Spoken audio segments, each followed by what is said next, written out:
Bem, pessoal, agora vamos tentar fazer um apanhado geral do que a gente viu, qual é a influência que isso acaba tendo. Deixa eu pegar uma caneta.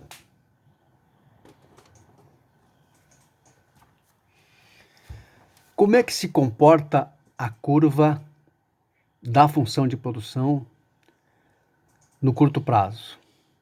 Olha só, aqui aqui é o fator de produção. Quanto mais fator de produção, maior o valor a quantidade de produto, tá? Tá aqui a evolução. À medida que eu vou acrescentando unidades, ele começa a crescer de forma crescente. Tá vendo aqui uma parábola que tende a ir subindo exponencialmente. A partir de certo ponto, ela começa a crescer decrescentemente. Vocês veem que ela já começa a ficar assim, ó, até que ela chega num ponto de máximo e começa aí a não ter mais rendimentos. Aqui não é mais rendimentos decrescentes. Aqui já é não rendimentos. Porque a cada unidade a mais eu começo a produzir menos. Aqui são os rendimentos que continuam crescendo, mas crescendo cada vez com acréscimos menores.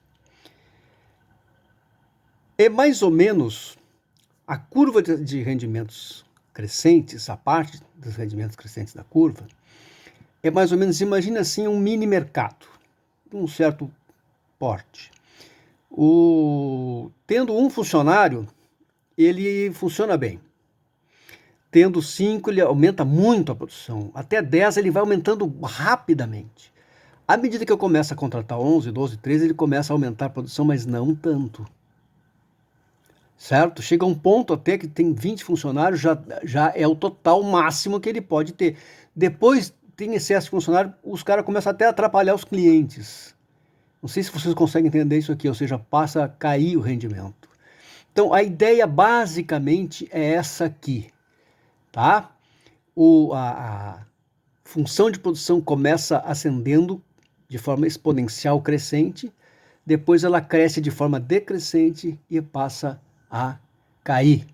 Com base nessa observação, lá em 1812, 15 aproximadamente, o Davi Ricardo fez essa observação, a lei dos rendimentos decrescentes. Mantido um valor, um fator fixo, à medida que eleva-se o uso dos fatores variáveis, a produção inicialmente aumentará a taxas crescentes, depois a taxas decrescentes até atingir o máximo e depois cair. Tá? Então esse é um fenômeno de curto prazo, pelo menos um insumo fixo, tá? E claro que no longo prazo pode mudar, porque, por exemplo, antes do ponto máximo, o empresário pode investir mais para mudar todos os insumos, ou seja, aumentar o tamanho dos fatores fixos, do prédio, dos equipamentos, etc, etc, etc. Então essa é a ideia básica que ficaria da função de produção, como ela se comporta e como isso vai influenciar na decisão, porque todo esse dimensionamento tem que ser feito antes da operação de preferência, ou seja, na instalação ou na ampliação. Por quê? Porque para se ter uma ideia razoavelmente aproximada do número ótimo, eficiente de insumo variável a ser empregado. Um grande abraço.